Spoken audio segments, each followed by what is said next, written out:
All right. Well, welcome everybody. Good morning. My name is Jason Wimmer, and I'm the Director of State and Federal Grants for the North Carolina Governor's Crime Commission. About 2 years ago, we learned that our grants management system, GEMS, was no longer able to be updated. We also learned that the NCFS system would not be compatible with our grants management system. And so on October 16th is our go live date for our replacement system.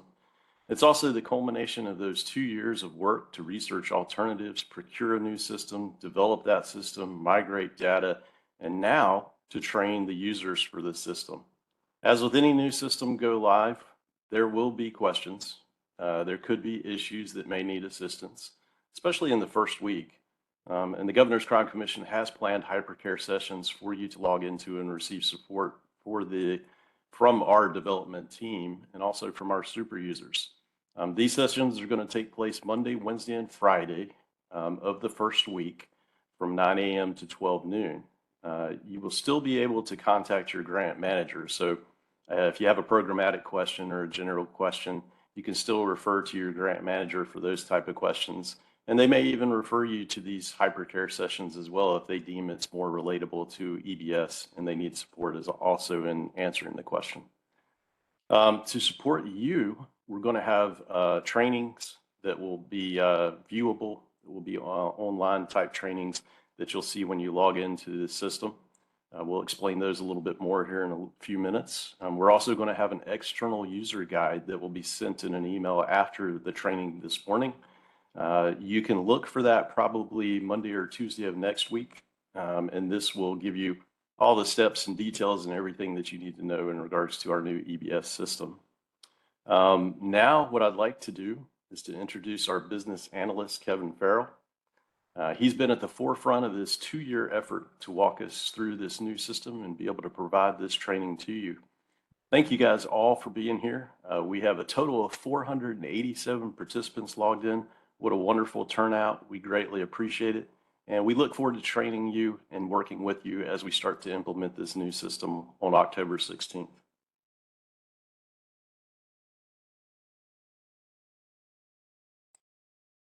Kevin, it's all yours. Thank you, Jason. Just check, can you see my screen? I'm sharing now. We see it. All right, great. Well, good morning, everybody. My name is Kevin Farrell, and as Jason said, I'm the business analyst at GCC. I was just looking through the list of attendees, and I see a lot of names that I know back from when I was a grant administrator back in the midst of the pandemic in 2020 and 2021. So I see a lot of names that I know, and I appreciate everyone taking time this morning to attend, especially given that today is the first day of the NC State Fair or the State Fair. So it's a rainy day in Raleigh, and if I can't be at the State Fair, I would rather be here with you guys talking about our new grants platform. So let me give a little bit of overview of what we're going to do today.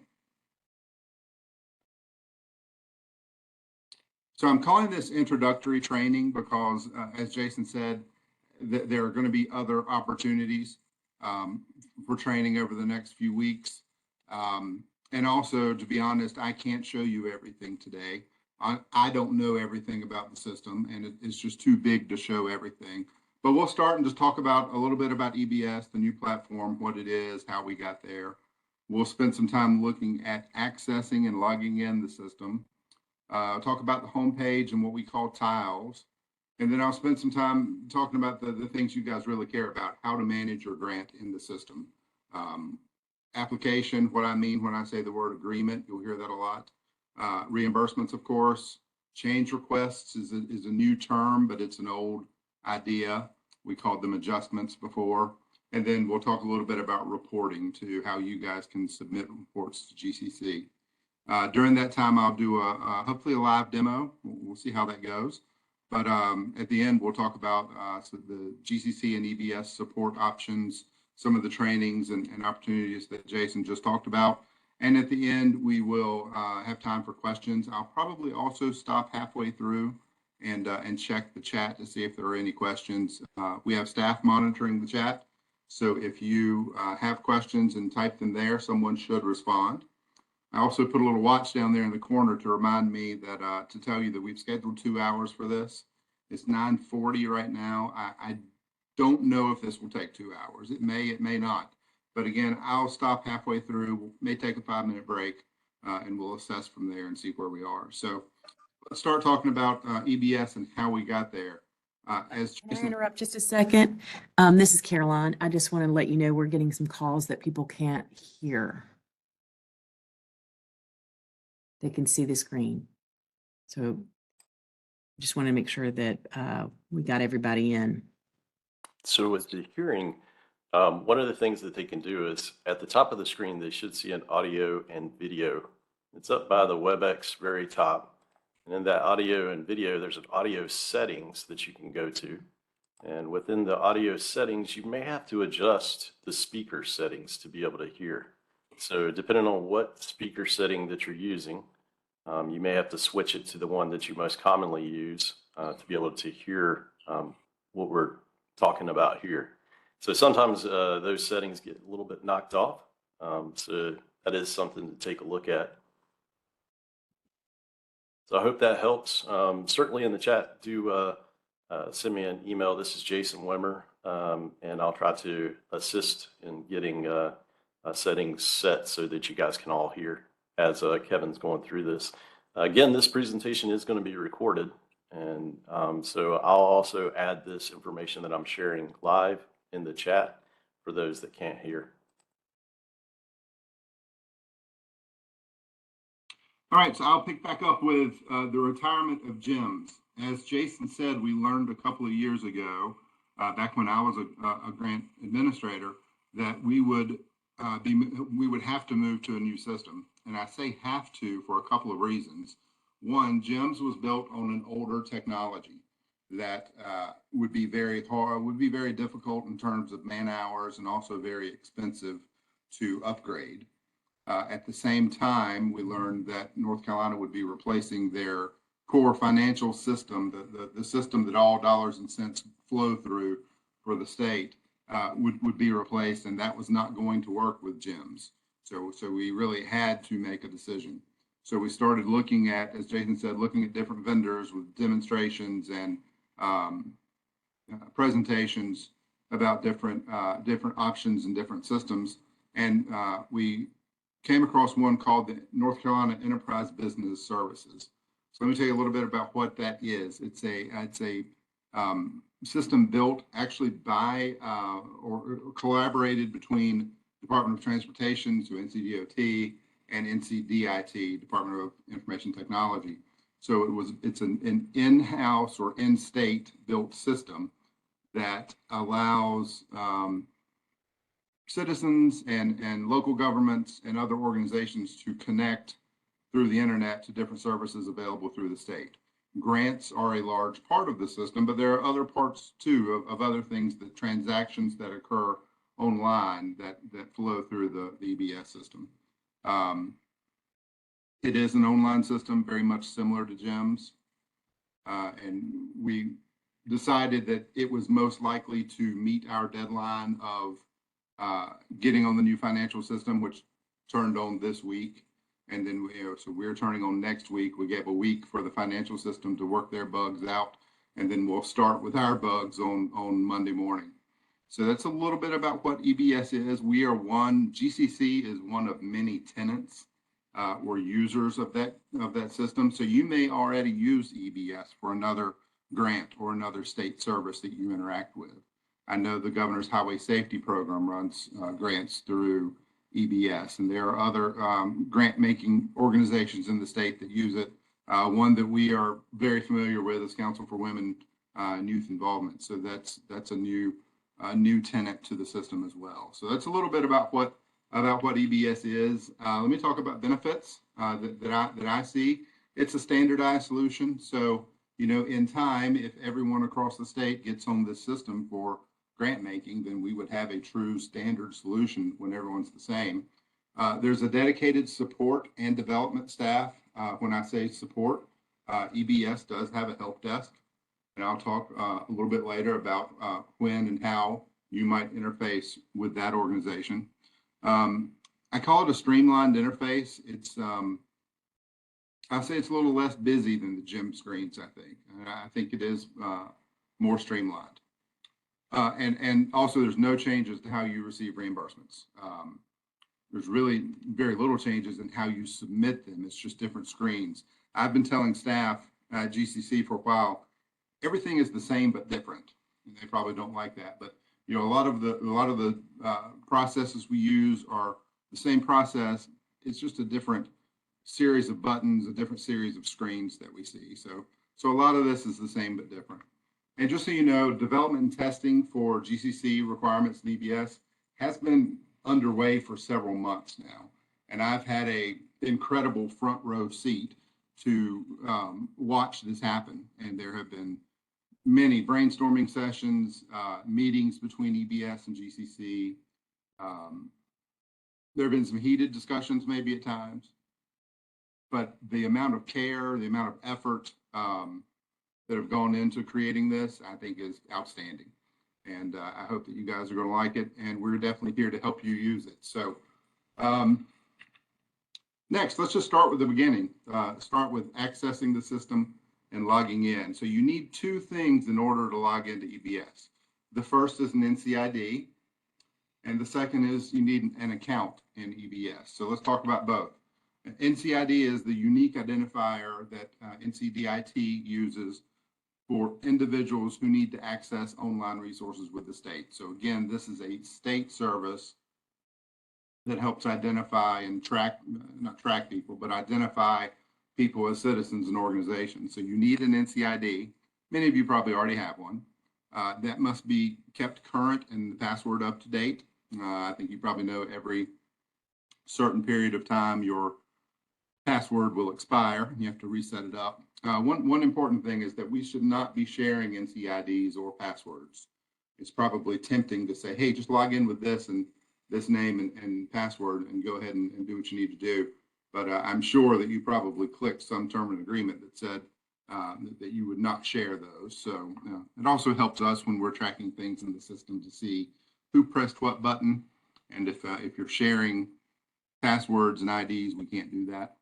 And at the bottom is just a link to NCID.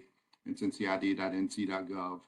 It's where you can go to get a NCID or update your password or refresh your password if you need to. The second thing that's a little bit new is that you need an account set up in EBS.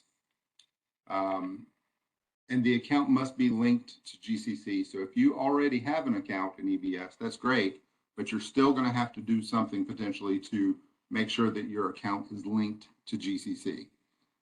Just a note, if your account is deactivated, if you don't log in within 395 days, we did set up accounts for GEMS users, and we did not set up accounts for all GEMS users. The way we did it is looked at who has submitted a reimbursement over the past 2 years, and we set up accounts for those individuals. So on October 16th, when you log into EBS for the first time, you should be able to use your existing NCID and your existing password. We'll talk a little bit later about what to do if you don't, if you're not able to on day one. But if there are others within your organization who need access, first they need to go get an NCID, and then second, they need to visit this website here at the bottom, which is a form that will allow them to gain access to EBS. So it's a form that first gets submitted to GCC. We will kind of vet the request to make sure it's a real request. And then once we approve it, we pass it over to the EBS staff, and they actually create the account, link it to GCC so that you see our information in EBS, and then they'll send you an email saying that your account is set up. I assume they give you a temporary password and you reset it. No, that's not true, because you'll be using your NCID password. So you will log in with your NCID and your NCID password, and you should be able to go from there. So I see a request if someone would type this email over in the, or this web address over in the chat, and these Slides will also be available after today's meeting. So those are the two things you need. You need an NCID, you need an account in EBS. There's a form to set up the account for those that don't already have an account, and it asks very simple things like, what is your NCID? Which organization are you trying to connect to? First name, last name, email address, and simple stuff like that. So that's the first step of logging in, is getting an NCID and getting an account.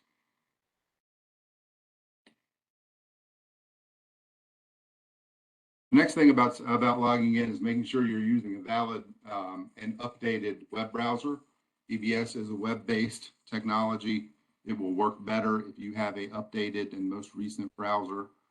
The two that are probably most prevalent are Google Chrome and Microsoft Edge. There are others that use other browsers like Firefox or others, but you're probably going to get best performance out of Edge or Google Chrome. Make sure your browser is updated and current. Sometimes that's out of your control if an organization manages that, but if you can, make sure it's current. And you may have to add ebs.nc.gov to some intranet browser settings. And if so, the help desk can likely help you with that, or even your internal IT staff could help with that. But if you're asked for a domain name or something, if someone says, hey, I need to put their domain on a safe list, it's ebs.nc.gov. So there's that. And then this is what it looks like when you get ready to log in. So a screen with just a username and password. I will go ahead and point out that the login is, or the URL is ebs.nc.gov. That's where you'll go to get to the production environment. You'll type in your NCID and your password. Note that the passwords are case sensitive.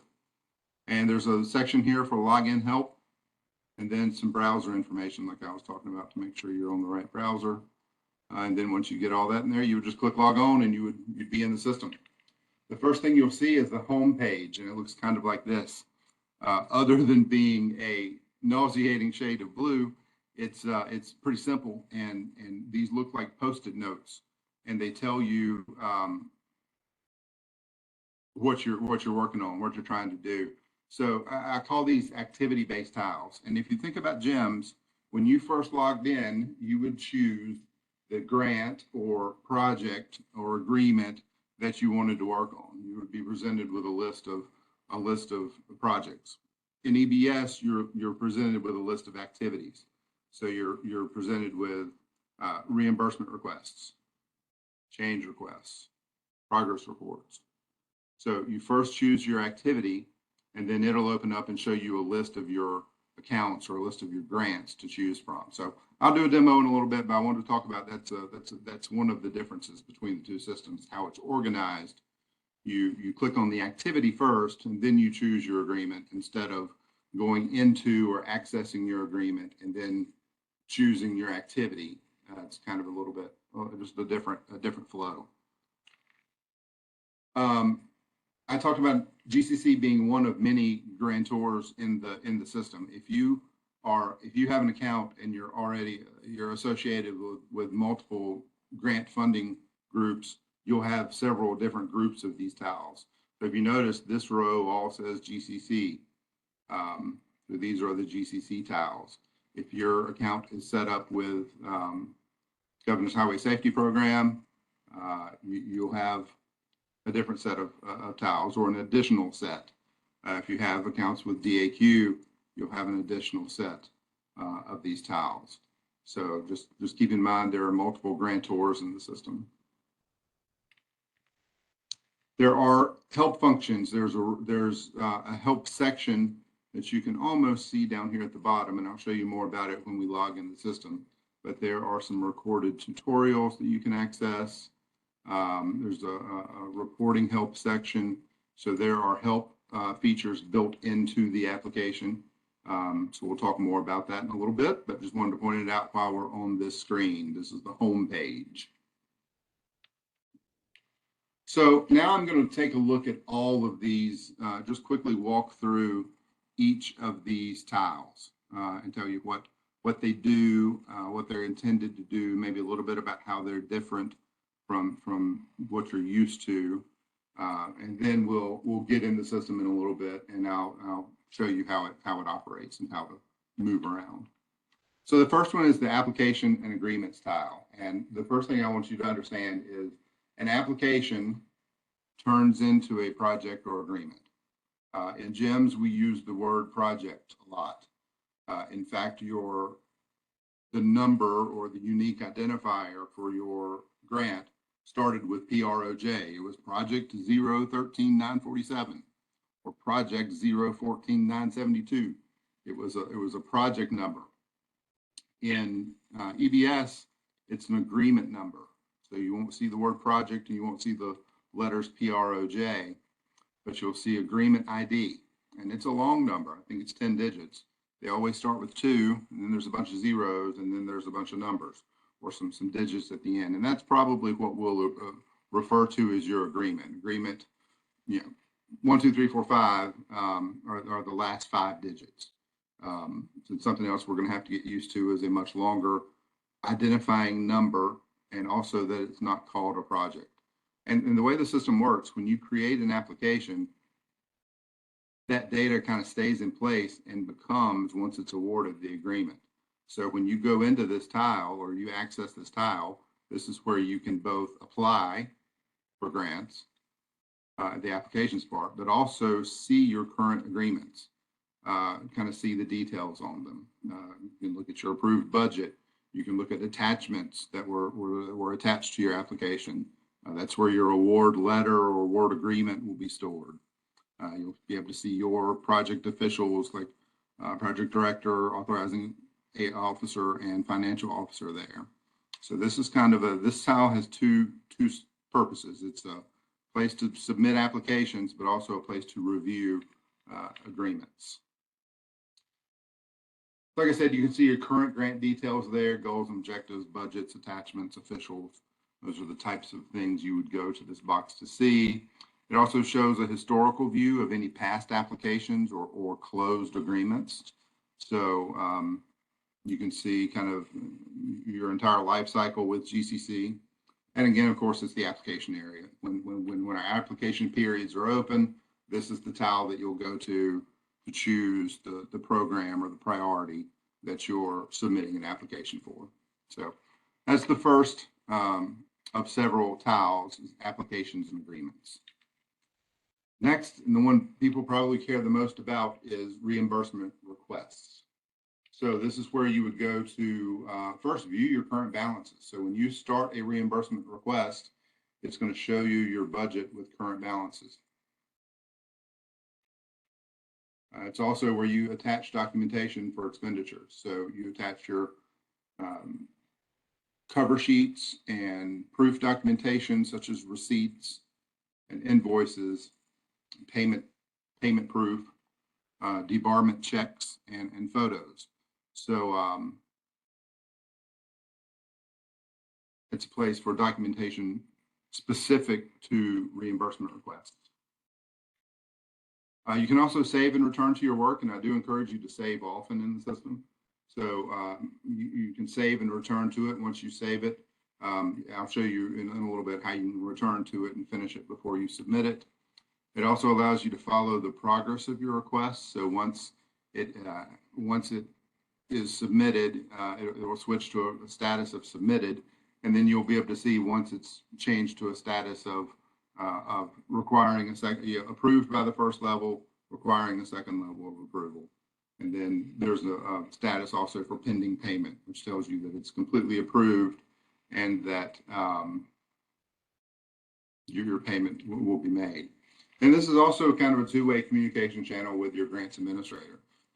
They can, once you submit a request, your grants administrator can enter notes and return the request to you. Once they do that, you'll get a letter. There will be literally a letter attached to the reimbursement that they add text to that says, here are the things that you need to fix, or here are the things I have questions about.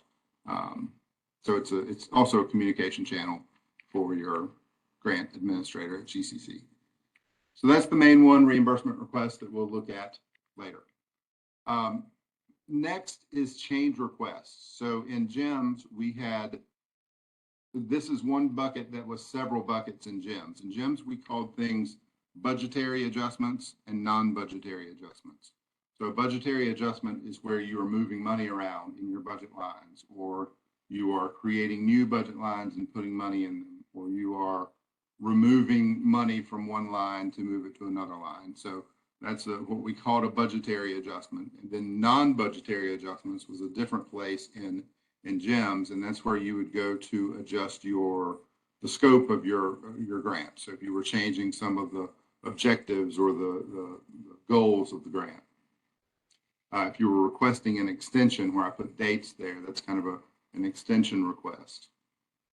And also at the bottom, now updating officials is done through this change request. So if you are updating your authorizing official, if you're updating your project director, that's done through a change request. The middle kind of section there says one form, multiple requests. So in GEMS, you would have to submit multiple requests. You'd have to submit one to update your budget, and then a second one to request an extension or request a change to dates. In this system, you can put all requests in one. And that's great. It's less data entry and all on your side. However, there's also a bit of a downside to it. We have to approve all of it or none of it. So it may be best to discuss with your grant administrator, hey, how should I put this in? But if you put several requests in there, it's more likely that it will be sent back to you saying, hey, this one's good, but this one I need some more information on. So there's not a way to only approve parts of the change request. But still, it's one form, multiple requests. I think it's nice that you can do that, not have to submit multiple requests. And kind of the last tile I'll talk about is progress performance reporting. And this is where you'll submit attachments for review. The example I'm going to use is PMT. I think most people are familiar with PMT. Reporting requirements do differ by program, and you can talk to your grants administrator about that. But I'll say a big difference in the system is that reporting is done through attachments for now. That you'll fill out a form, attach it, and it'll get reviewed and approved or returned to you for changes. Where in some parts of GEMS, you were able to enter information directly into GEMS. So that's the progress and performance reporting section. So let me talk about a little bit about differences. I said it's the same but different, but there are some fundamental changes that I want to talk about that you need to be aware of. And I really think if you're an experienced GEMS user and you understand these differences that I'm talking about, you'll be able to use EBS fine. So let me start with quantity and unit cost. So in GEMS, anytime you were working with a budget, so if you were creating a budget, if you were submitting an adjustment, or even if you were submitting a reimbursement, you had to put in quantity and unit cost. So you had to say 2 units at $15 each equals 30, or 7.5 units at $1 each is $7.50. That concept is not in EBS. It's a total cost entry. There's no track of quantity. However, when you are entering your budget, there is a narrative section where you can still say this cost of $8,000 will be used to purchase 24 sets of whatever it is you're purchasing. So you can still give us information on quantity. We still need to see the information, but it's not part of putting in your budget. It's not part of calculating your cost. You'll put in a total cost and not a unit cost per quantity. The second line there is what I was talking about earlier, from project-based navigation to activity-based, that you will start your journey in GEMS. You'll start by choosing an activity and then choosing your project or your agreement. That's a difference. I've also mentioned system-based reporting versus forms and attachments. So system-based reporting in GEMS, you would actually enter information in some reports like a form. In EBS, you will have a very similar looking form, but it's either a PDF or a Excel file spreadsheet, and you'll fill that out and complete it and attach it. So that's the difference between system-based reporting and forms and attachment reportings. Yeah, I've already talked about adjustments and change requests. So adjustments, we had budgetary and non-budgetary. Now we have change requests. Another way to think of a change request is that you're reopening your application and making changes to it. Another big difference, and maybe the main difference that you guys will notice, is in GEMS, we had subrecipient roles and workflows. So when you submitted an application, it had to go through several steps of approval on the subrecipient side. The financial officer would have to log in and click, yes, I accept. Or not I accept, I have reviewed the application and am ready for it to be submitted. The authorizing official would have to log in and say, I've reviewed the application, I'm ready for it to be looked at. I call EBS a streamlined usage because that's not there. Now, if your policies, and I'm sure your policies do require that multiple people review and that you have your staff all on the same page and multiple people have reviewed it, then that's what you need to do. But the system does not prompt you for, hey, I've submitted a reimbursement request and I need my financial officer to review it and approve it. That doesn't happen. It's whoever submits the reimbursement request, it flows directly to GCC. So there's no workflows on the subrecipient side. There are workflows on our side. For instance, when you submit a request, there are multiple people within GCC who approve it, but we don't. This system does not do workflows on the subrecipient side. And there's also not really roles in GCC in EBS. There's not a specific role for a project director or a project editor. Anyone who logs in, they all have the same permissions as far as what they can see and what they can do in the system. In GEMS, we also had another role of organization administrator. And that role helped approve new users on your side. So new subrecipient users. So I talked about earlier that now there's another process. There's a form to fill out, and then it comes to GCC and we review it, and then we send it to the EBS team and they set up an account. So this idea of subrecipient roles and workflows is not in EBS. It's something you're used to. I think it's something you'll see makes the system a little more streamlined and easier to navigate. So I put a question mark and a clock in the corner of this to remind me to stop and check the chat to see if there's any questions. And I have, out of the corner of my eye, seen a couple of questions that I wanted to address real quick. So one is the idea of what we call organization documents or document locker. So this is a place where there is a set of documents that each subrecipient has to upload.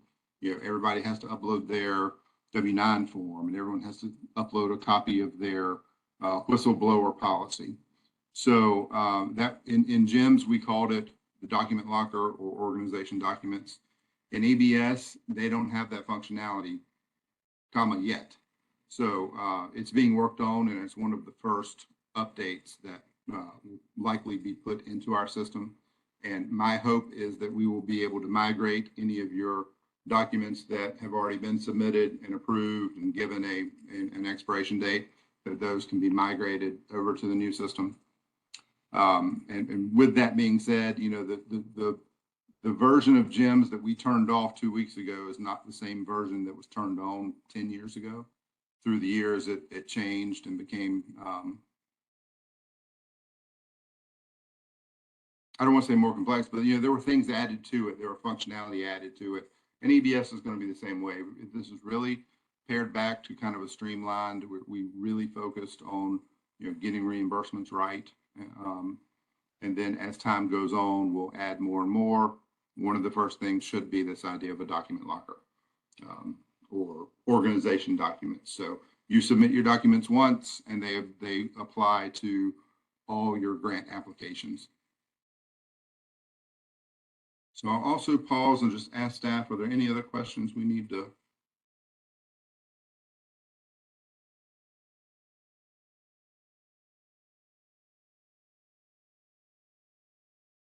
address? I'm trying to see, I actually can't see the chat. It kind of pops up on my screen and then disappears. So I'll give a second, staff. If there's anything we need to talk about.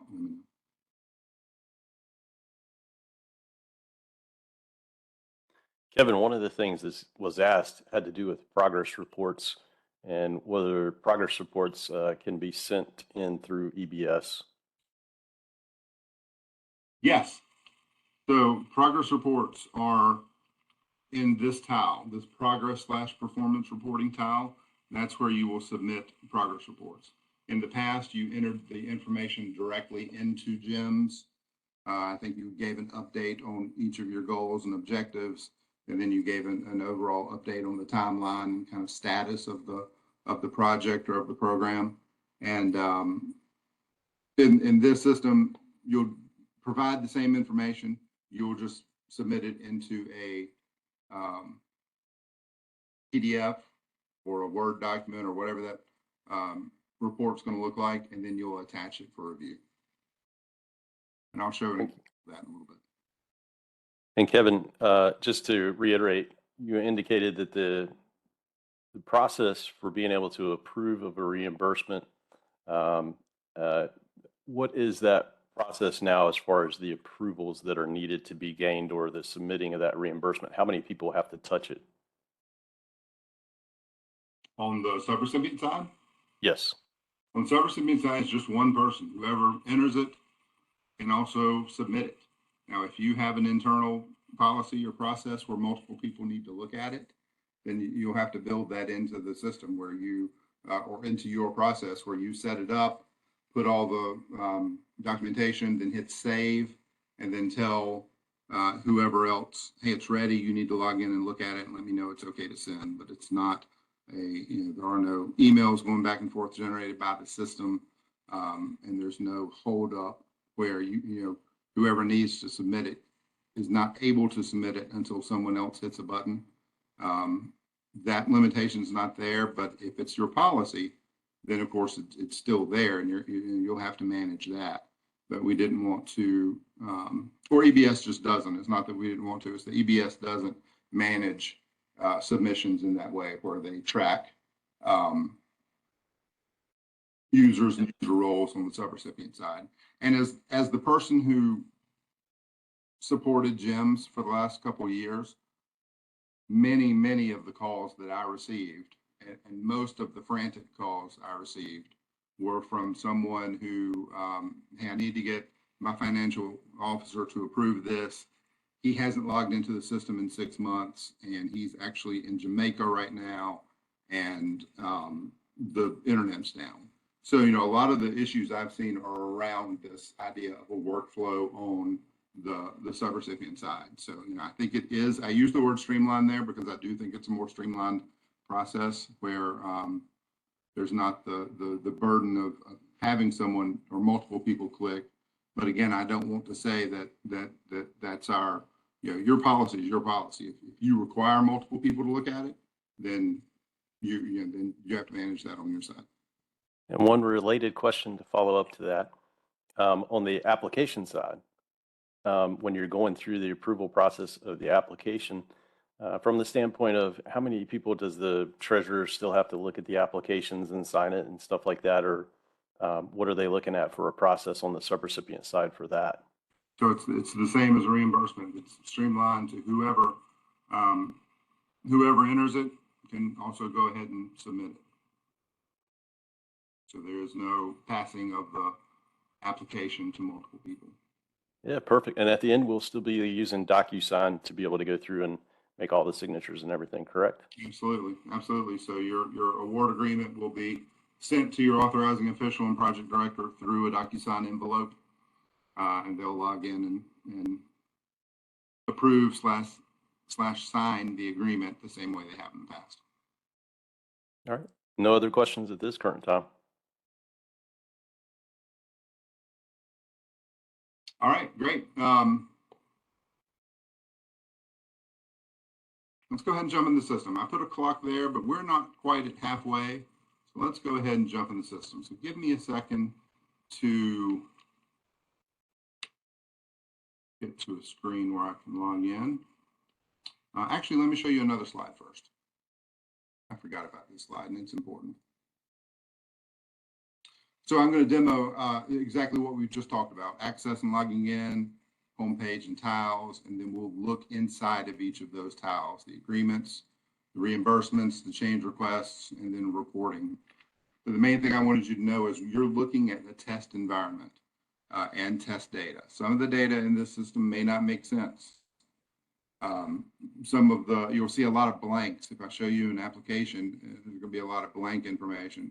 In yours, it would be filled out. So the demo I'm going to give more show how to navigate, and there are some specific places and points I want to point out to you and highlight and make sure you understand. But if you see some data that doesn't make sense, then just pass it off that it's a test environment. It's not real data by any means.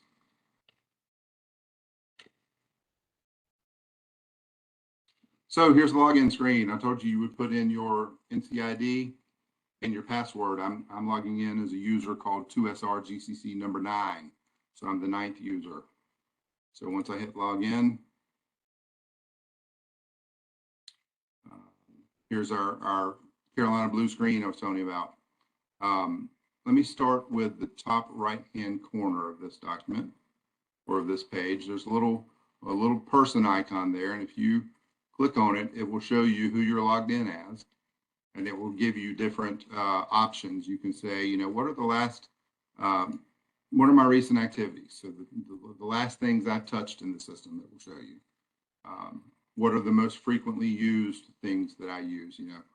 Reimbursement requests is probably the top one. So it's a different way of navigating the system.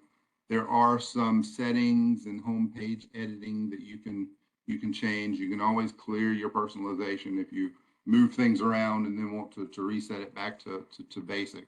And then this is the way to sign out, is to go here, click on the person, and then go to sign out. The way to sign out of the system. So let me talk about these tiles. They're very similar to sticky notes. You can move them around. You can say, hey, I want this one to be at the end, or I want this one to be somewhere else. You can move them around, and it will stay. It'll persist through all your logins, so it will remember. This section at the top is, these are our 4 tiles, or the GCC tiles that I talked about earlier. Like I said, you may have multiple rows of tiles here. You may have a row for Governor's Highway Safety Program. You may have a row for Council for Women, but each of them should have the organization name underneath the activity. So change request GCC, reimbursement request GCC. Get that one back in line. We mentioned some help in the system. There are tutorials. If you click on one of these, it will take you to, you may have to log in again, but it will take you to a series of slides here about the system. There will also be GCC specific recordings about, this is how you submit a reimbursement request. This is how you submit a change request. Since I'm in the kind of test environment, I don't see them right now, but there will be more tiles here to take you to videos or recorded demonstrations. They don't have sound, so they're not really videos, but they are narrated through text. So you'll read a box and hit OK, and then the mouse will move and click where it told you it was going to click, and then another box will tell you the next step, and you can kind of watch it and read it. So that's part of the help. Help facility or help documents. We'll also get a link to our external user guide somewhere here in the help section. So that's kind of a tour of the home page or the front page of EBS. At any time, you can go back to home and click around. There are different ways to get to your apps. If you have a page that are fully, if you're if you're a customer of everybody that's in EBS, you might want to come up here and then sort and see your partners to figure out where you need to go. But I'm set up simple. I'm just a GCC subrecipient, so that's the only tiles that I have. So let me start with the application/agreements section.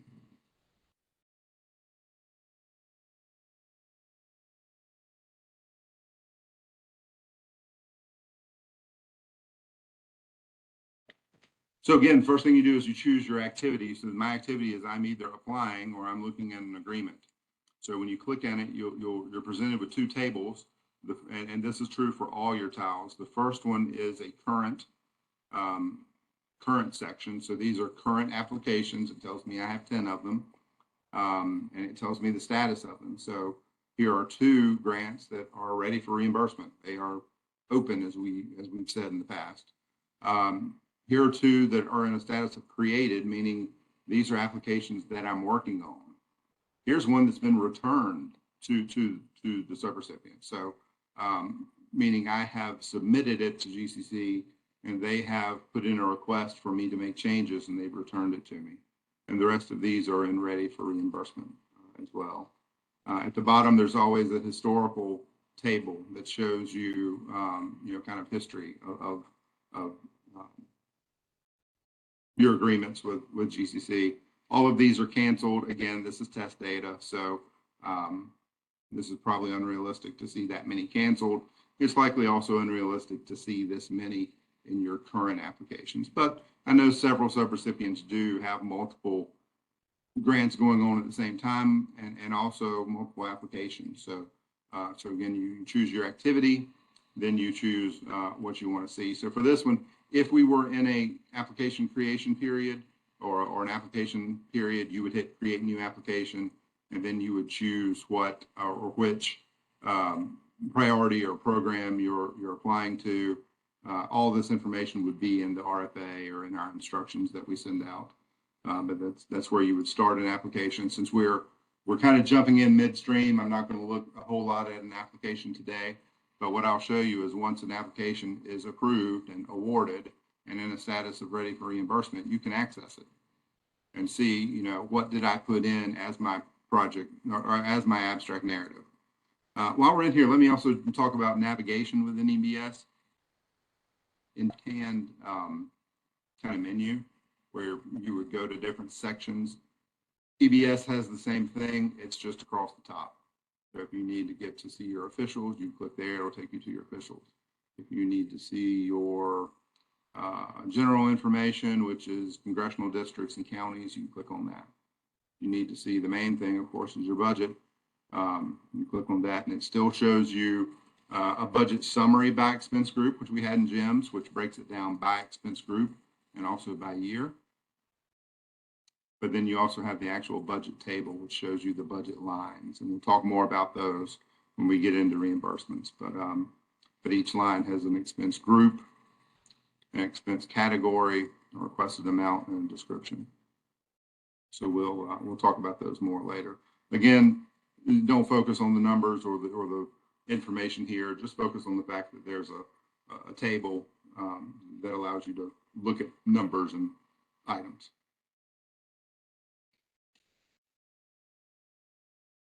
So you can go back to your screen and choose another one.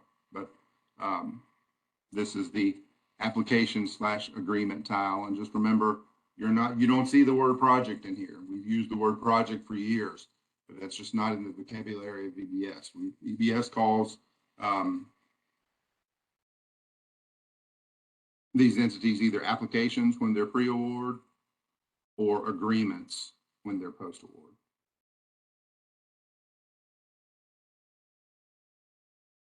I'm going to go a little bit out of order. I'm going to tackle change requests next.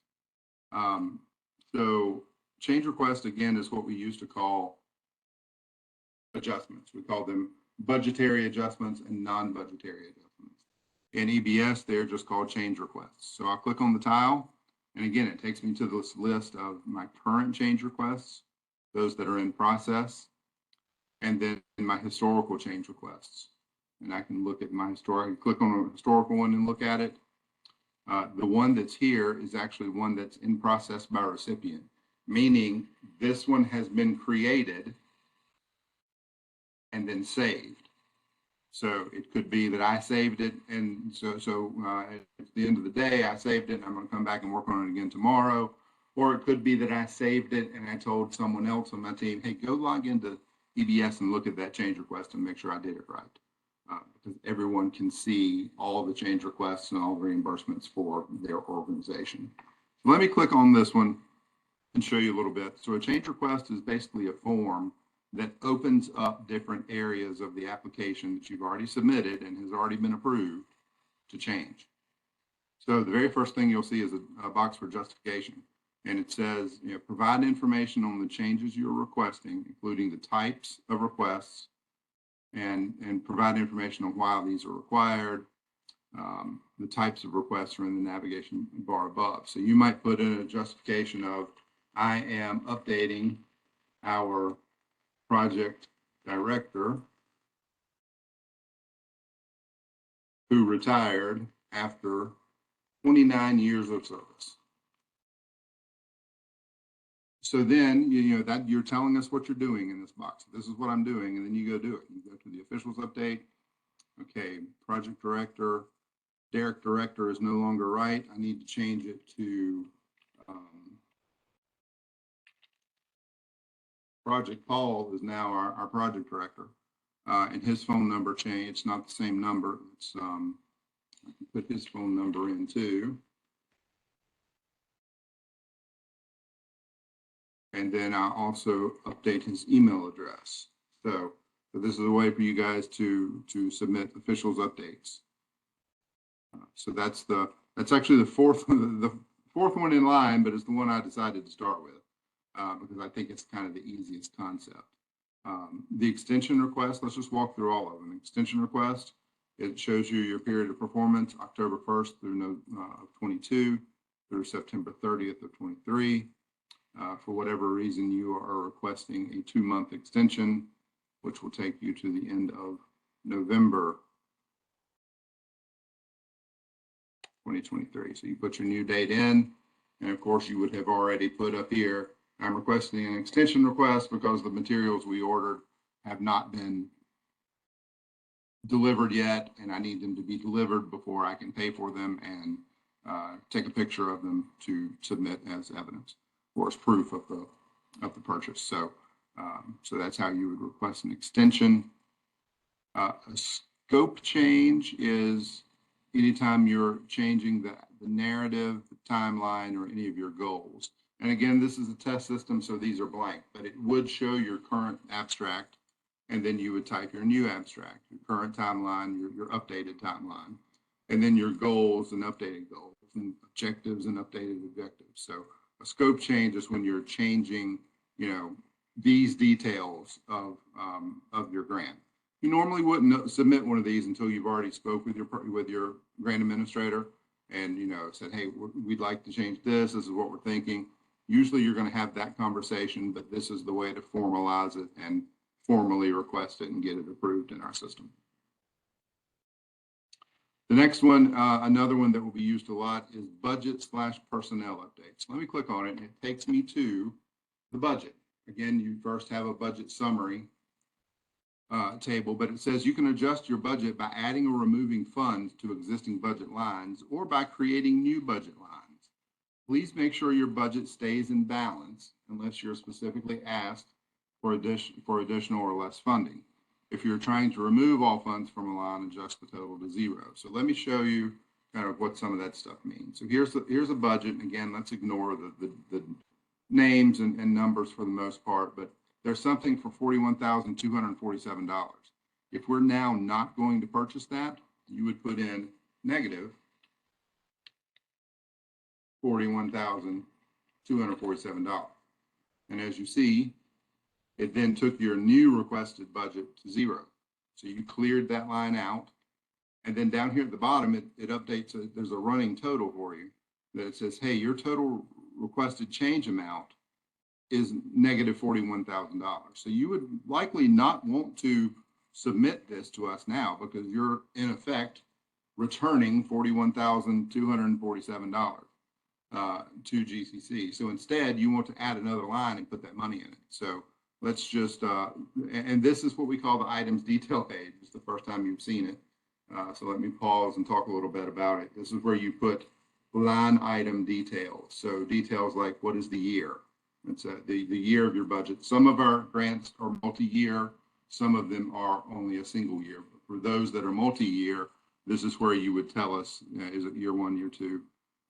Your expense group is defined by your program. So for this, or your priority, this program priority allows you to purchase these types of, or make these types of expenses. So let's say this is going to be, it was in personnel. Let me say I'm going to switch it to equipment. And the only expense code or details under equipment is equipment specified. Anytime you see the word specified, it's telling you that, hey, in the description, you need to tell us what you're purchasing. So that was 41,000. Let me say 25,000 of it's being spent here. And I'm going to put in the item description as very expensive equipment. I don't know exactly what it is. And you would not do, I mean, this is just me typing something in. You would know what you're purchasing. And then detailed description, like I said earlier, this is where you could tell us we are purchasing 5 equipments at 5,000 each to support this program, or whatever the detailed description is that you need to give us here. And then you hit OK. And when I come back here, I see at the bottom, I now have a new line that says, you know, that is adding $25,000 to the line. And then when I come down here, I look in my new balance is $16,247. So it was $41,247. Then it subtracted 25,000 from that amount, or added 25,000 to that amount to make it, you know. So now I still have 16,247 I need to do something with to keep this in balance. So I'll go back to add lines, and let me just add it to surplus. So I'm gonna go to year one. Surplus is a term that you're all familiar with.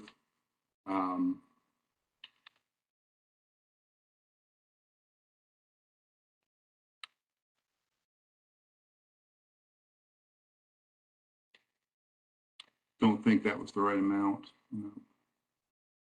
So you can also adjust it from here. So without going into the details, I can change this from here to 0.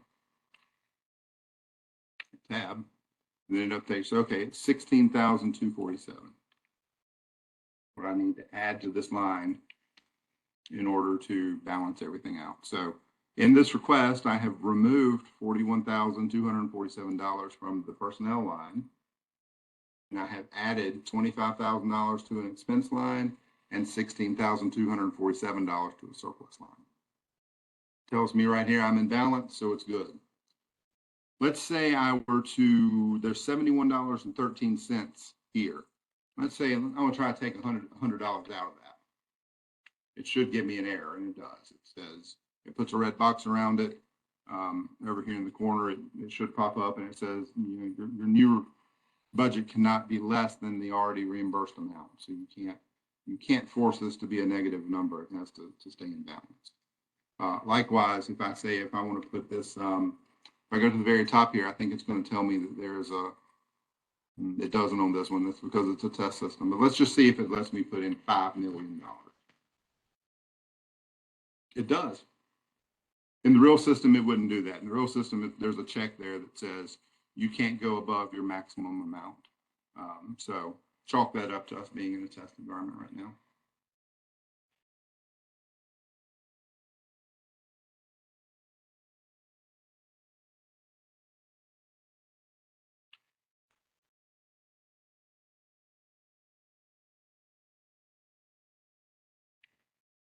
So I was just demonstrating that that's where you put, this is where you can put the change in. So, you know, if I want to change this overtime from 7 cents and I need to add $10 to it, I type 10. But then again, it's going to tell me down here, okay, you've adjusted your overall amount by 10, so you need to take $10 away from somewhere else to keep it in balance.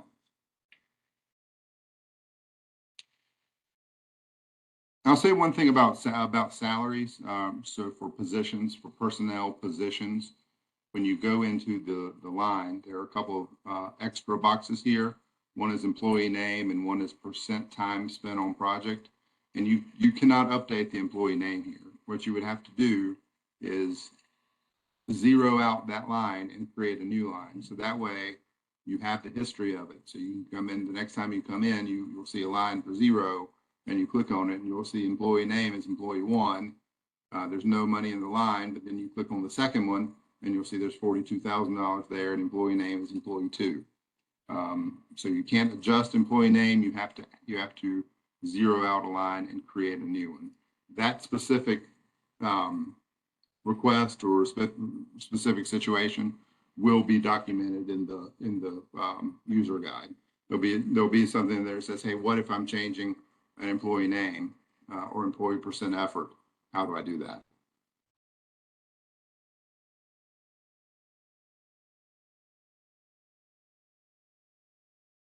So this is a change request.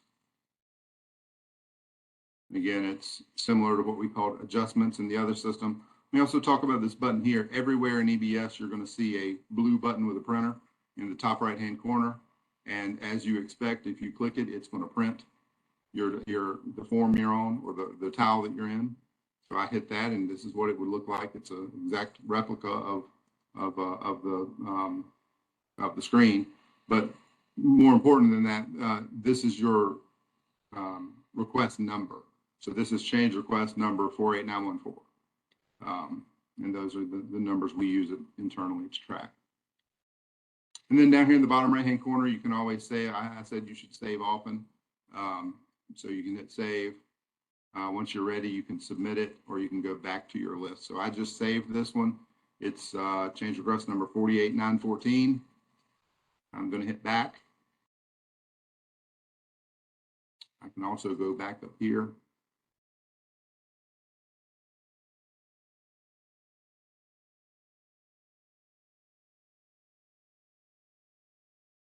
I was trying to get to this page where it would show me that change request number 48914 is in a status of in process.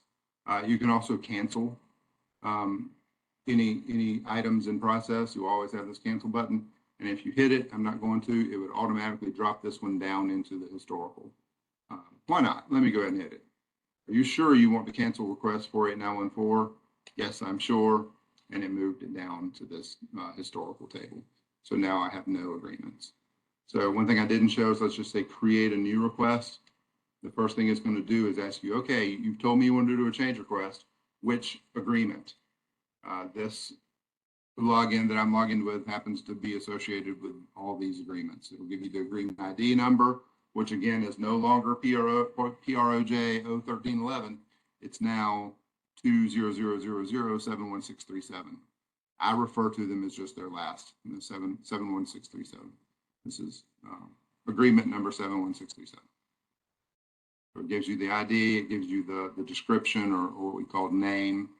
It tells you the program or the priority that you're associated with, and then of course your subrecipient. As you see, this this ID that I'm logged in with, again, test 9 to SR GCC 9, is associated with multiple subrecipients.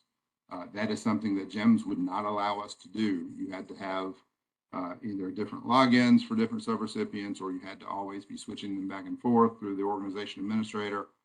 Now there's a way that the people that set up your EBS account can attach you or associate you with multiple subrecipients. So it's 10:38. Let's take a quick 5-minute break. I'm 6 weeks out from a hip replacement, so I need to stand up for about 2 minutes. So let's take a 5-minute break, and I will come back in 5 minutes. I'm going to put a timer up, but we'll come back in 5 minutes. That will be 10:44.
All right, I'm back. Thank you for doing that. My orthopedic surgeon and my wife, thank you for letting me get up and walk around a few minutes.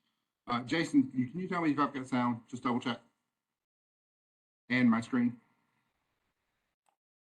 Everything looks good and we can hear you fine. Great, thank you.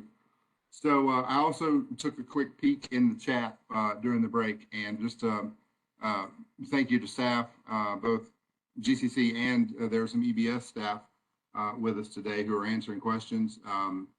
As we've said, this recording will be made available afterwards, and also we will take the questions from the chat and get them all passed around and get a good answer for everything. And we'll make that available too. So we'll have the FAQ section of our help document and some sections online where we can post these kind of frequently asked questions. So thanks to staff for helping out with that, and we will review all your questions after the session. So we looked at change requests. The main thing that we need to look at next is reimbursement. So reimbursements and progress reports are the last two tiles. So let me go into a reimbursement tile. Again, the first thing it shows you is two tables, one of current requests, of which there are 7, and historical requests. The historical requests, you see many of these say canceled or rejected. Many of yours should say paid or approved.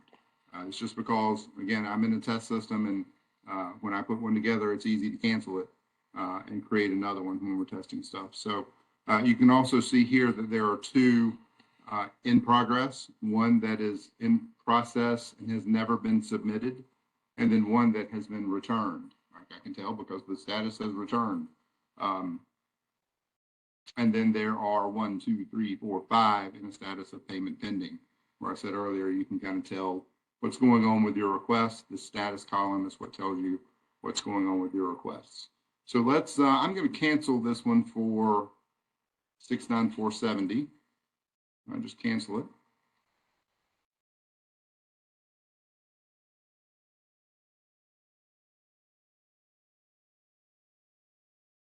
And then I'm going to create a new one. So top right-hand corner, create new reimbursement request. I'm going to create it for, the first thing it does, you select your activity, then you select your agreement. So I'm doing a reimbursement for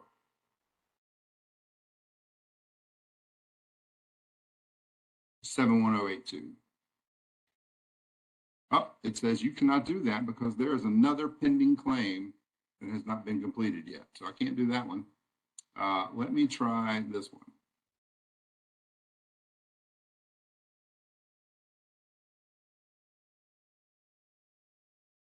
All right, great. So this is a reimbursement request. It tells you your agreement name and ID at the top.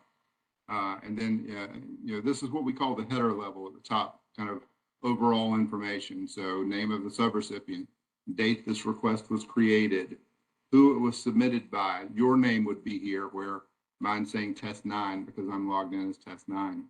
A couple of things you can change. I talked about budget years. If this is your final reimbursement for the active budget year, you would tell us yes. So this one down here, you can see the active budget year is 1. If this were your last reimbursement for year 1, you would hit yes. This is my last one for year 1. You always put in a reporting period. It has to be a period in the past. So let's say this one is from September 1st through September 30th, 31st. 30th, September 30th. So September 1st through September 30th. It will also give you your indirect cost rate if you are eligible or have an indirect cost rate. So then it shows you another table, which is very similar to the budget. It is the budget actually, and it shows you the expense group, the expense type, the active budget year, the description that you typed in when you submitted the budget, and then we start getting to the numbers. So your actual budget, you were budgeted $5,300 for this line. How much in approved reimbursements have been claimed or submitted against that line? And then expenditures this period. This is where you're going to start building your reimbursement. So this is some annual accreditation fee, so we're probably doing all of it at one time. So I'll put in 53, not 53,000. It says, no, that's too much. Your balance can't be negative. I put too many zeros in there, so it's 5,300. But then it tells me, okay, reimbursement, you're requesting 5,300, and your balance would be zero after that change. Same thing for this. This is an annual due, so we'd probably be doing it all at once. Down here, let's say this power DMS. Let's say we don't pay for it all at once. We pay it in installments of $5,000. So I'll put 5,000 in, and notice it tells me you still have a balance. So you spent 5,000, or you are requesting to be reimbursed for 5,000, and your balance after that transaction would be 16,653.51.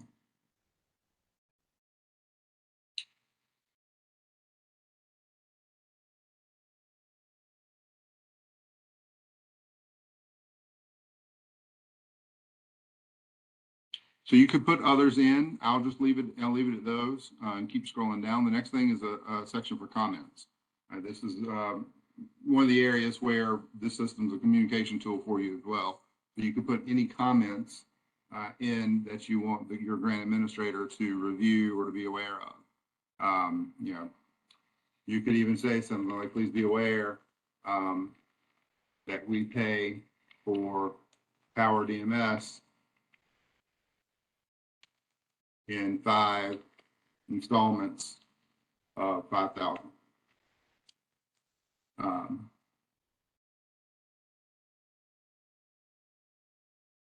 And then there's an area to add supporting documents, but there's also an area of attestation. So you need to read these and make sure that you agree with them. One says all reported project expenditures have been reviewed and confirmed. This attestation confirms our compliance with 2 CFR and other state regulations. So you need to read through these and make sure you agree with them. And then you can add documents at the end. So the first thing you'll do is give it a document type. Again, I'm in a test, so this is not going to be the list you will see. You will see equipment, supplies, personnel, and then you'll put all your, and I'm getting out of my lane a little bit because this is what the grant administrators talk to you about, but I understand you put all your documentation for one type of expense together, and then you would say, this is my package for supplies. And then you would go to attachments and add your supplies cover sheet and documents. So, and the way I did that, and say what I did, I said this plus button. So this is how you add an attachment. So this document type, I chose receipt. So this receipt, I hit plus, I choose it, and I hit OK, and it attaches. You can attach any type of file, a PDF, a spreadsheet, and JPEG image.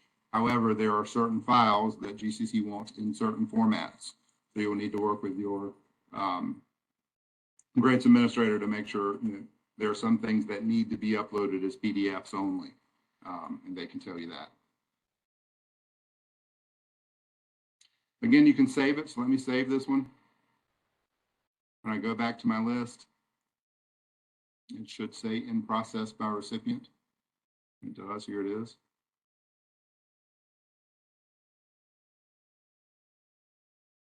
You could go back into it, or someone else could go back into it and look at it.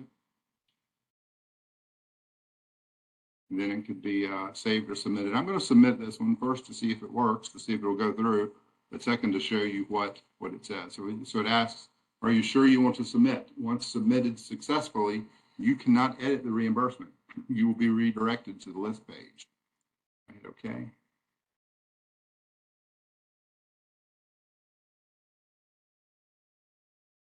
I was redirected to the list page, and it now shows me submitted. So the one that we just worked on, we submitted. Let me go back. Let me go into this one that's already in process by recipient, and talk a little bit more about this attachments area down here.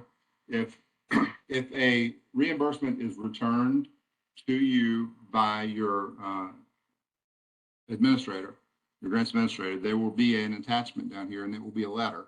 You open it up and it will say, we've returned this to you for the following reasons. 1, 2, 3, 4, 5. If you have questions, contact, and the contact information for you should contact. So you will see communications from us in the attachment section. Excuse me. And that's also how you communicate to us with some of the proof and documentation you provide. Again, I mentioned the top right-hand corner, you can print it. And it also tells you what the unique number is for this reimbursement. It's 267762.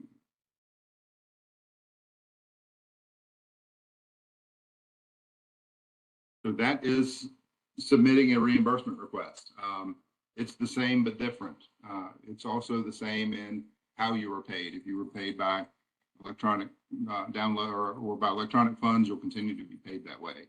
I did mention that the financial system, the North Carolina core system, changed Monday, or was updated Monday. So that's what we interface with. There may be bugs there with payment, and if so, that's in their system, not ours. But we'll work through those. But it should work exactly like Jim's did.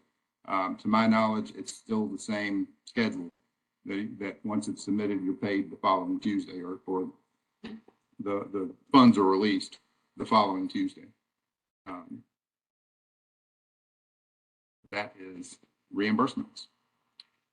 The last tile I wanted to look at is progress reports and performance. The example I'm going to use here is PMTs. So PMTs are still submitted through the federal PMT system, and then you download your submission and submit it to us as proof.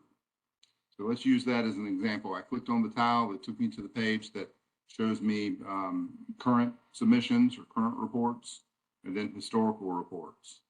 So I can see here that here's a PMT that was submitted for June of 2023. These times will not show. This is a test. This is one of the test environment issues I was telling you about. Gives you the program or priority it's associated with, the project name or agreement description or grant name will be listed here, and then the status. This one happened to be rejected. But to submit a report, you would hit submit. So that's your activity, and then again, it's going to ask you, hey, which project or which agreement are you trying to report on? Let's say this one is Boone Police Department. And then it gives you a form here, again, with a unique number in the top right-hand corner. Gives you a place to put comments. And then there's a drop-down box here for description. I'm going to hit it, and it's going to show information that's probably not valid to you. So I just want to show you that when you hit it, it's going to, when you open it, it's going to show you what types of reports you can submit. Hey, I'm submitting a PMT report. Or I'm supporting a juvenile justice mid-year report. Or a ISAR report. So these are different reports that your grants administrator will discuss with you, or they'll be, many of these you probably already know about, and they were done in the system in GEMS, but they're now done through attachments. These attachments will live on our website or will be accessed on our website on the resources page, and the grants administrators will have more information sent to you about those. So very similar to what we did before, you'd hit the plus button and attach your PMT report. PMT is one of those reports that have to be in a PDF. So you would attach it as a PDF. You put some comments. I don't remember if I said this or not, but you have to give everything a reporting period. So PMTs, I believe, are quarterly. So let's say this one is July 1st through September 30th.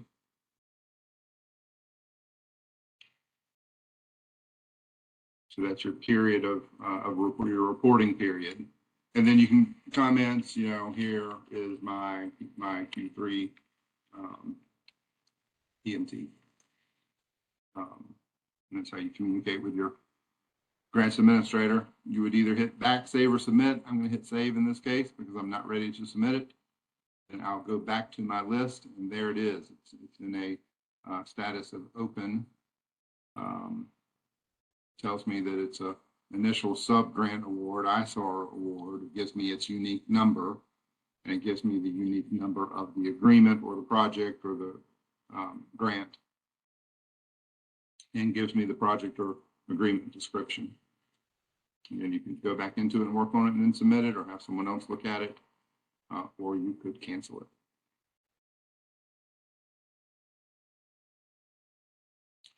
So while I'm in the system, while I'm on these pages, I'm going to pause again and ask staff, are there any questions related to something that I could show real quick? If not, I'll go back to my PowerPoint. I just wanted to check. Hey, Kevin, you had one quick question that I think you'd be able to show. Okay. The question had to do with Excel and whether we could actually download things into Excel as subrecipients.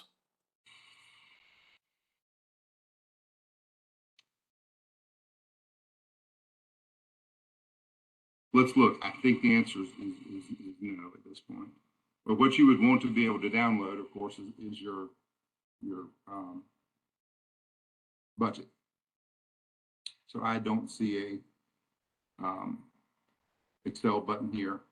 I'll ask Jung if you could, in the comments, if you could respond to that. Is it possible to download a budget or other information out of the forms into Excel? Not on day one, but you can download the PDF, right? But yeah, that's something we can look at as a later release item. Okay. Jason, that'll be a later feature we'll look at, an enhancement.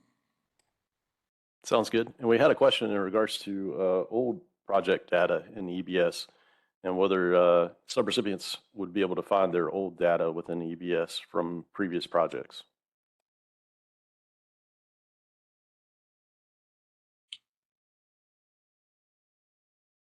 So again, I'm sorry, I'm going to have to ask Jung.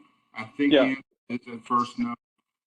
So every agreement's got a description, the project description. So you should be able to search using the description. We'll look at putting maybe the PROJ number, the project number as a column. We'll look at that as a. Well, I think what you're asking, Jung, is this historical section.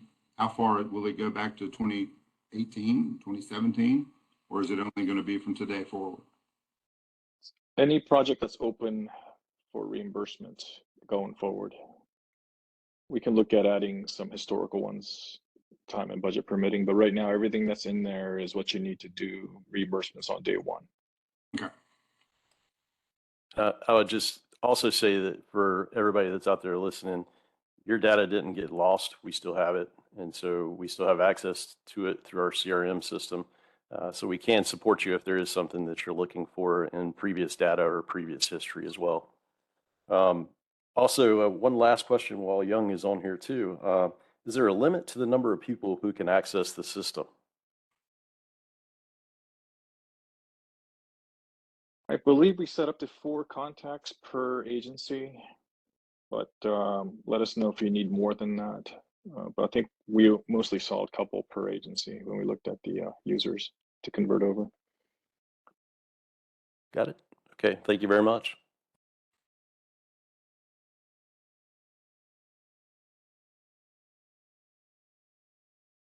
All right, I'm going to switch back over to my slides. On the wrong slide. Kevin, Yes. there's one question that says, can you show the types of documents in the drop down in the reimbursement tile? So let me talk about that for a second. I'll show it to you again, but this is not what's going to show up in your system. So, or when you log in. So let me go to reimbursement. I think I still have one open. And then I'll look at the type of documents. So this list says reimbursement cover sheet, match proof, other, invoice, receipt. That's not what you're going to see. You're going to see the cost category. So you're going to say this document or this packet of documents all relate to Personnel. one of these types, equipments, or not surplus, but equipment. It's basically equipment, personnel, operating expense, contractual, consultant, you know, supplies. et cetera. So you will choose the big category, and then my understanding is you guys put together packets of information so all your equipment is in one packet. So you would go here, hit equipment, and then within equipment, all your invoices, proof, receipts, purchase orders, photos, quotes, timesheets, everything would be, well, not timesheets for equipment, but all your documents related to equipment would be in that package. And then you would attach that document, then you would attach a second document for personnel. It would include timesheets and payment proof and things related to personnel. So you're not going to see these. You're going to see the big expense type groups. We'll probably put another in there too, just in case there's something else you're trying to attach. But I think the way you guys work is that you put things together in packets around groups of costs.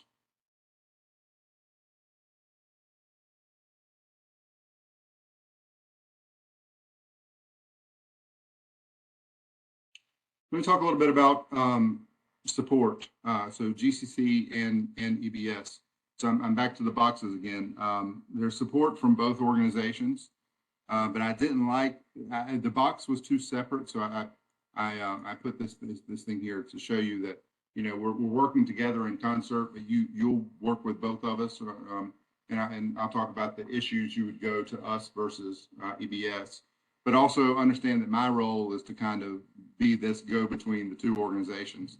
So as tickets are opened with EBS, I'll be notified to make sure that it's not really a grants issue we need to talk to you about, and vice versa. I'll be talking to the EBS folks and letting them know what we see to see if it's really a system issue that they need to work on. So let me start with the GCC box. Of course, your first line of support, your grant administrator. Or I probably just should have said the staff members that you work with, the people that you work with are your first line of defense for questions and issues.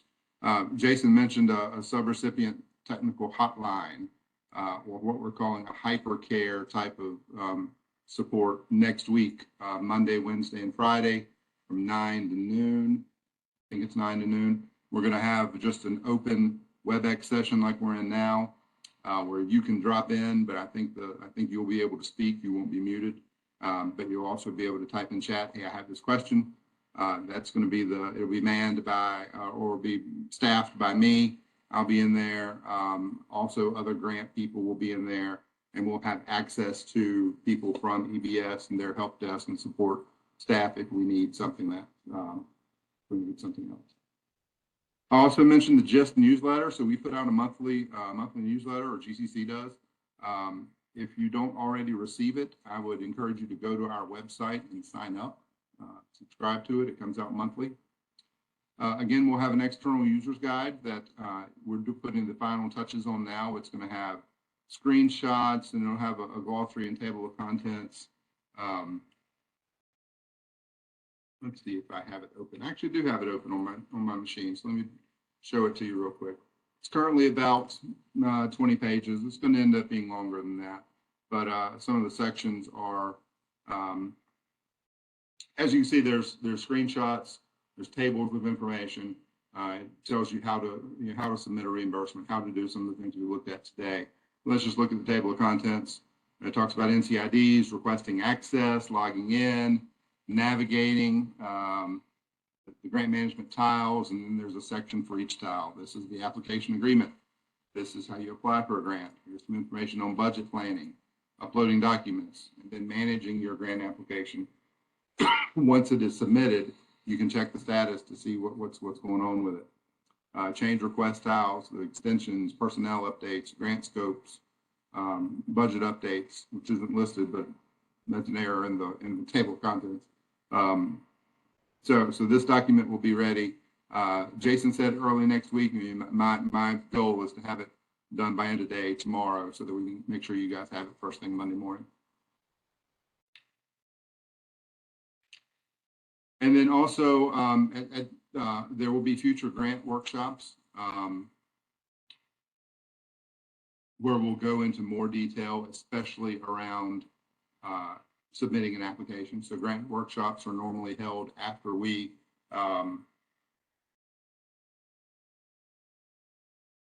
provide a request for application, submit or put RFAs out. Then we have a series of workshops to help you guys submit your applications and give you instructions. The next set of workshops will probably be very, not very heavy, but there will be sessions on how do we use the new system to put our application in. So now let me talk about the EBS help desk. The main thing you should contact EBS with is access issues. So I mean, they are better equipped to easily tell you if it's your NCID has expired or your account is not set up correctly on EBS. You're set up as a customer of Governor's Highway Safety Program, but not of Governor's Crime Commission. They can help with those access issues, and they can also help you with error messages. So if you see an error message that you don't understand, or if you see some sort of technical error message where your screen goes to some funny page that says there's an issue or something is broken, that's who you should probably contact for those type issues. But of course, for grant type issues, compliance and other issues, you would speak to GCC staff. And then the way to contact their help desk is to email them at ebssupport@ncdot.gov. I think I did mention early on today that EBS was originally developed as a joint project between DOT, Department of Transportation, and DIT, and the EBS support help desk still resides in DOT. So that's why you're emailing them for issues about us.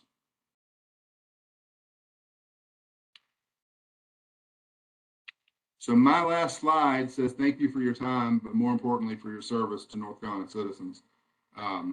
I've been with GCC since the day the pandemic started, or the week the pandemic started in 2020, and I am over and over again amazed by some of the work you guys are doing, from victims advocates to other nonprofits and law enforcement officers. Many of you are also, like me, are financial and numbers type people. So just thank you for what you do for our citizens. And then I'll also open it up at the end at 11:12. We said we'd end at 11:30. If there are questions that we can talk about. But Jason, I'll turn it over to you. Awesome, Kevin. Thank you very much. We appreciate all the information that you provided and your time in putting this together. What you guys may not realize is Kevin is working up to the wire as he's doing the migration of our data and working through that and trying to get everything accomplished with any kind of bugs and things that happen in the system, along with the developers over at DOT. He's also putting together some of these tools and everything that we can use as well. And I mentioned in the chat, just so y'all know, he is a high achiever. So he's saying he's going to deliver early compared to what the expectation is for him. Kevin, we greatly appreciate everything you've been doing to make sure that our subrecipients have a quality system to be able to move forward with. And that goes for our DOT developers that are working on this diligently as well. Also, thank you very much this afternoon to the staff who have supported this session and answering some of the questions in the chat. We're going to take this chat and we're going to create a question and answer. So any questions that got asked in the chat, we're going to provide an answer to, and we'll be sending that back out to everybody so that everybody gets to see all of the questions and answers moving forward also. Kevin, I wonder if you don't mind releasing your screen for a moment. What I did want to do is to give our executive director, Caroline Farmer, a moment to be able to have any last minute remarks to anybody before we close the session and kind of be cognizant of everybody's time.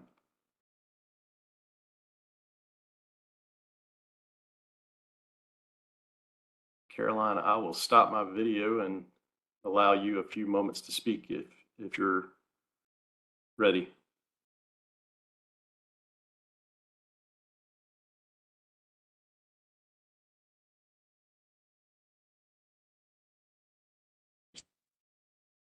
Thank you. I'm unmuted now. I appreciate the opportunity that everybody came to join us. I appreciate Kevin and your group for all the hard work You know, we know that this moving forward is going to be a much more dynamic system, and that we are going to continue to improve it. And your feedback is important to us. So thank you. And thank you for joining this education and this training. Kevin? One All right. I probably didn't say is that even though there has been a ton of work put into this, a lot of effort, there will be issues on day one and there'll be issues on day two. And that's why we're putting together some of these ways for you to contact us and give us the feedback and let us help you through some of those challenges and issues. So thank you, Jason. All right, so I'll give a moment or so before I close everything down. I'm going to stop the recording at this point.